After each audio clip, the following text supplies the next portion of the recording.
أعوذ بالله من الشيطان الرجيم. بسم الله الرحمن الرحيم.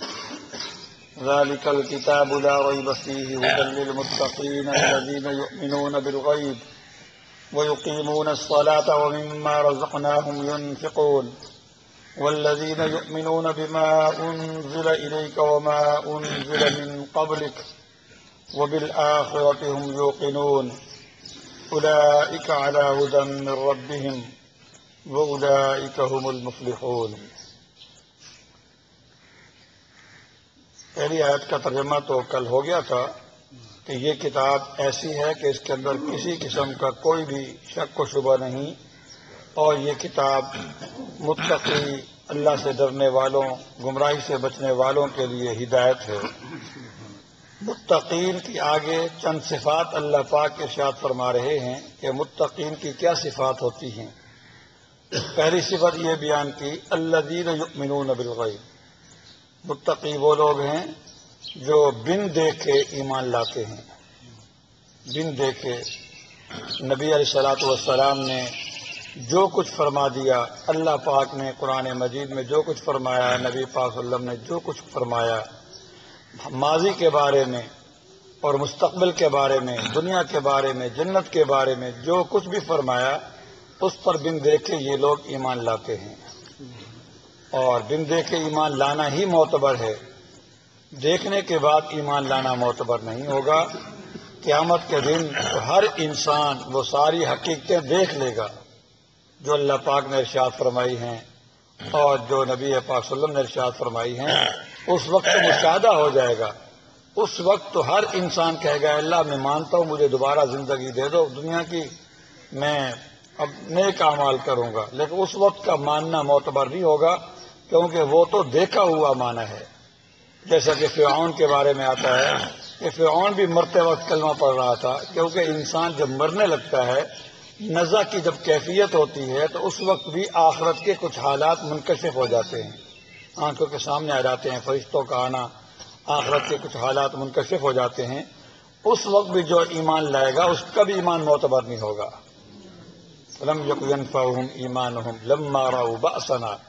جب اللہ کا عذاب آتا ہوا دیکھ لیں، جس عذاب کی نبی نے دھمکی دی تھی، جب وہ عذاب آتا ہوا دیکھ لیں، اس وقت بھی کوئی ایمان لائے تو اس کا بھی ایمان معتبر نہیں ہے، کیونکہ وہ بھی دیکھا ہوا دیکھ کر ایمان لانا ہے.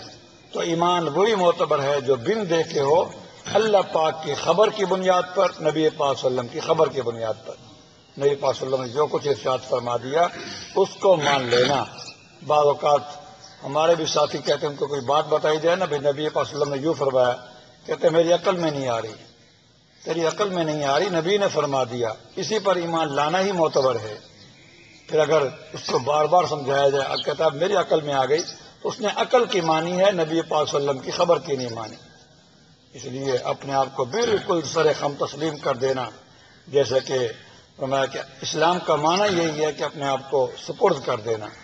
جیسا کہ وہ میت جو ہے وہ نہلانے والے کے سپرد ہوتی ہے، وہ جدھر اس کو پانسا پلٹ دے ادھر ہی پلٹ جاتا ہے، کبھی اڑی نہیں کرتا.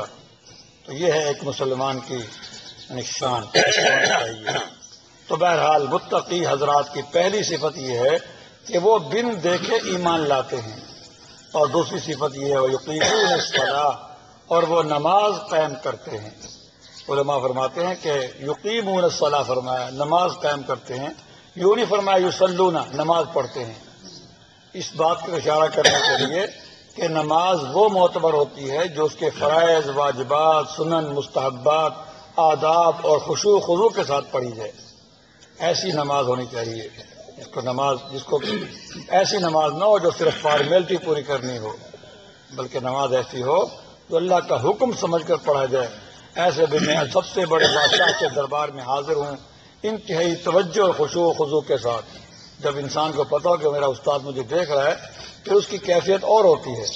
اور جب طالب کو یہ پتا کہ استاد میرا یہاں موجود نہیں ہے، مجھے نہیں دیکھ رہا، اس کی کیفیت اور ہوتی ہے. تو ایک نمازی کی کیفیت ایسی ہو کہ اللہ مجھے دیکھ رہے ہیں.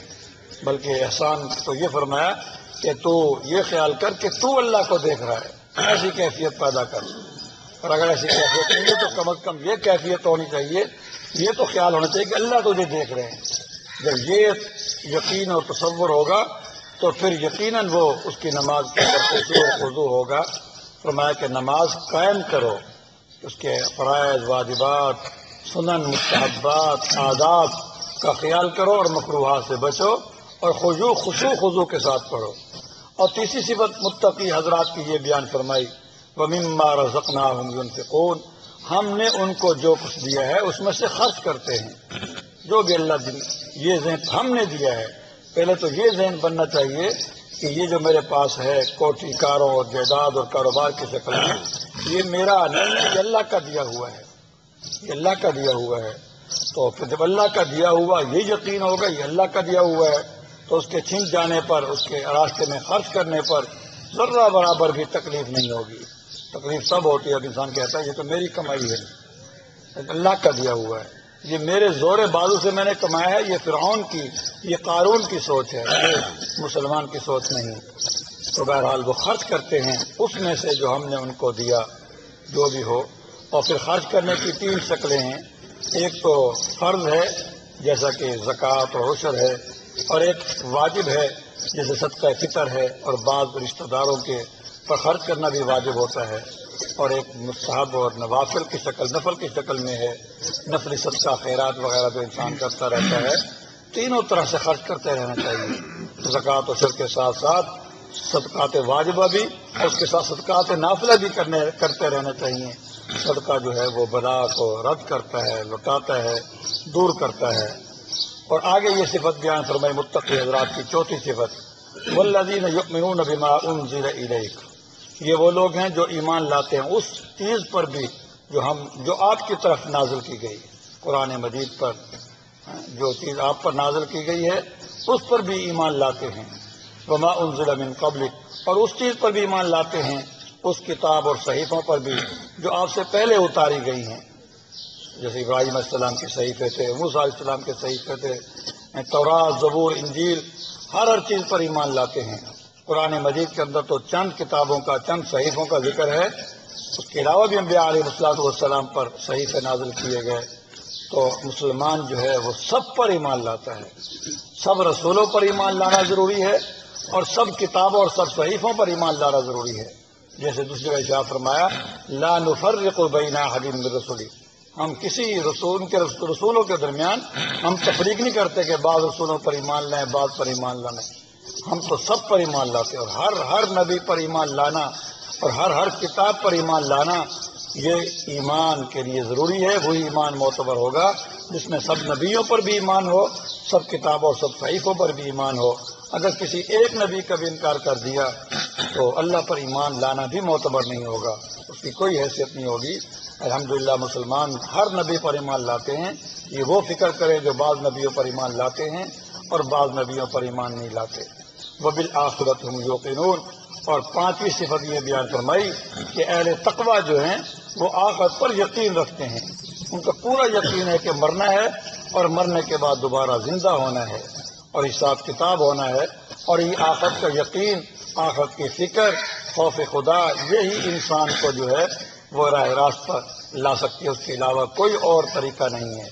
فرمایا اولئک علی ھدی من ربہم، یہ متقی لوگ جن کی یہ 5 صفات ہم نے بیان کی ہیں، یہی وہ لوگ ہیں جو ہدایت پر ہیں اپنے رب کی طرف سے۔ سورہ فاتحہ کے اندر ہدایت مانگی تھی، اللہ پاک نے قرآن کی شکل میں ہدایت دے دی، اور قرآن کی تعلیمات پر جو عمل کرے گا وہ ہدایت یافتہ ہوگا۔ یہی وہ لوگ ہیں جو ہدایت پر ہیں اپنے رب کی طرف سے، یعنی ایسی ہدایت جو ان کے رب کی طرف سے آئی ہے۔ وَأُولَٰئِكَ هُمُ الْمُفْلِحُونَ، اور یہی لوگ حقیقی معنوں میں کامیاب ہونے والے ہیں۔ دنیا کے اندر بھی کامیابی ان کا مقدر ہے اور آخرت کے اندر بھی کامیابی ان کا مقدر ہے۔ الحمدللہ۔